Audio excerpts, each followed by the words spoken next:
Welcome on in, guys. Tobin here with you. Thanks for checking us on out, huh? Just got back from boots on the ground at the Kaseya Center. Your Miami Heat victorious tonight, 104-87 in a Goosey's galore night in D Wade's house. And I have a lot of D Wade stuff. I have a lot of D Wade thoughts that I want to get to. I am going to save that for another video. I'm going to release two tonight, back to back, so you guys get that. This was kind of a newsworthy game, even though it was against the wretched Hornets. With a key injury and Miami getting some people back. So I kind of just want to dive into the basketball stuff here. We'll do that in this one, and then we'll get into some D-Wade Goosey stuff, because obviously that was monster news today with the news that he is getting a statue. Pat Riley surprising and shocking everybody. So the Heat got off to just a rousing start in this game. You had a Hornets team that couldn't shoot a lick, and Miami was taking every advantage of it. They were 1 of 10 from downtown to start this. They scored just 16 points. Meanwhile, Miami just got a monster first quarter from Jaime Jaquez Jr. 15 points in this game, 15 of the team's first 22 in this game. And he was just classic stuff. We were seeing everything. He was getting out on the run.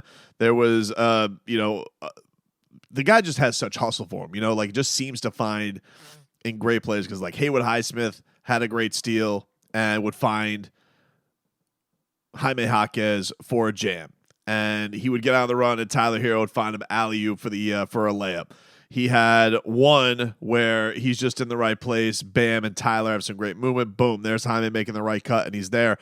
And then, of course, there's the mix of it where he's just putting the moves on Cody Martin for an and one, and causing Steve Clifford to have to call a timeout. I mean, Jaime just looked at his comfort zone. He's looked absolutely tremendous. This has been a monster rookie year, which is why the real disappointment of he got hurt in this game. And he's the only Miami Heat player to play in every game, and that's going to end. He is not going to go out on the road trip. He strained a groin and did not come out for the second half. And it was disappointing because he was killing it in this game. He was killing it. And I got to see all of it. This was a rare game. I have not sat in the upper press box in a long time for a Heat game. It's a great view, but it's really high. You guys know where Uptown is at a Heat game? This is above Uptown. I saw, and I've seen some great moments there. I've seen Dwayne Wade dunk on Anderson Varejao from up there.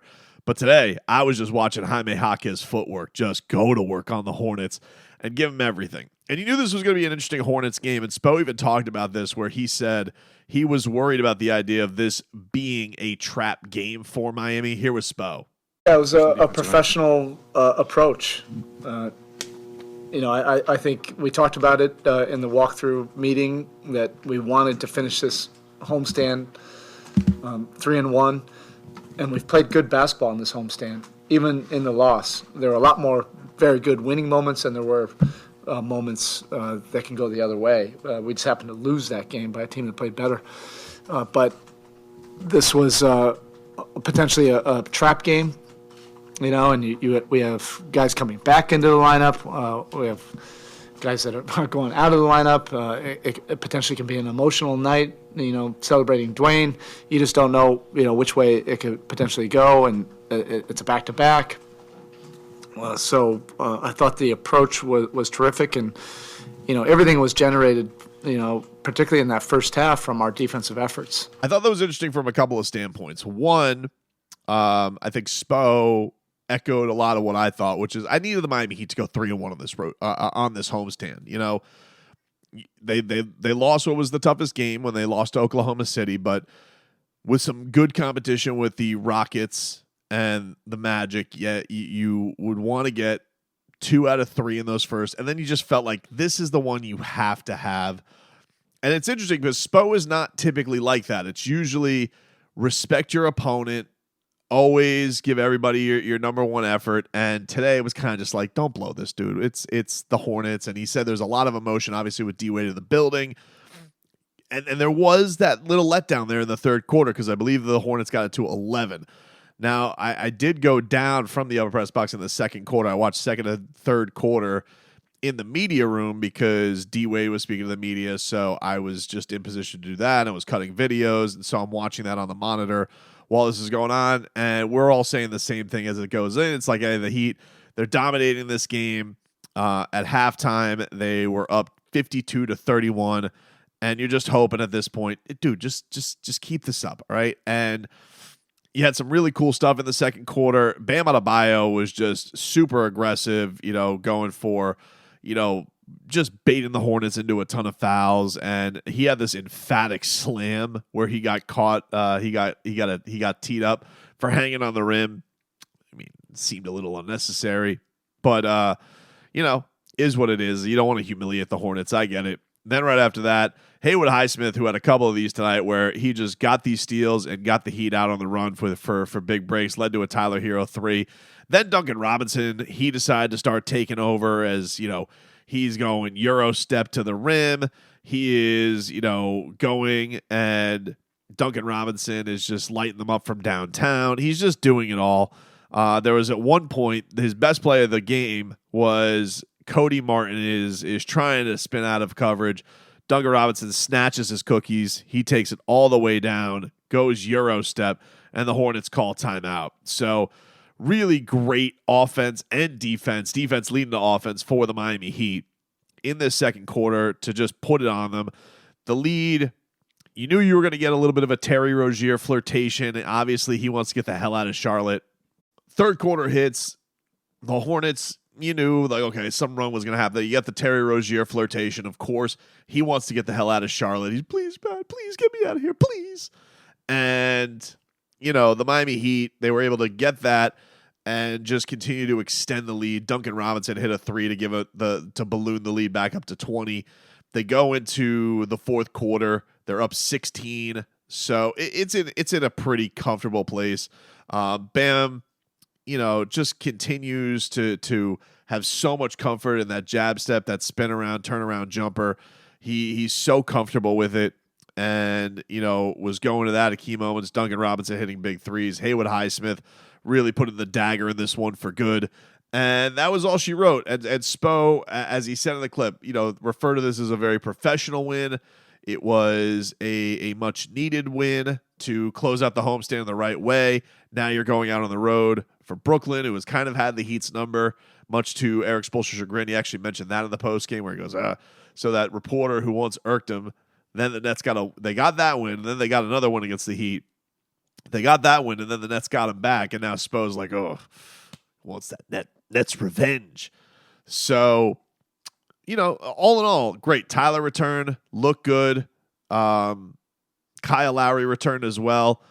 Didn't do much today, other than tell me to get the hell out of his locker in the post game. Which to be fair, Kyle doesn't like people standing around his locker, and I knew we had to rush in to get to hear from Tyler, and Tyler's next to Kyle, and I was like, two things are going to happen here. Kyle Lowry's already left, or I'm going to be told to get the hell out of his locker. Because I've seen him tell people to get the hell out of his locker before. And like the Heat's locker room, it's a circle. And when you're talking to somebody, it's kind of hard not to be in somebody's locker presence. All of the chairs in the Heat locker room, they all look like lounges.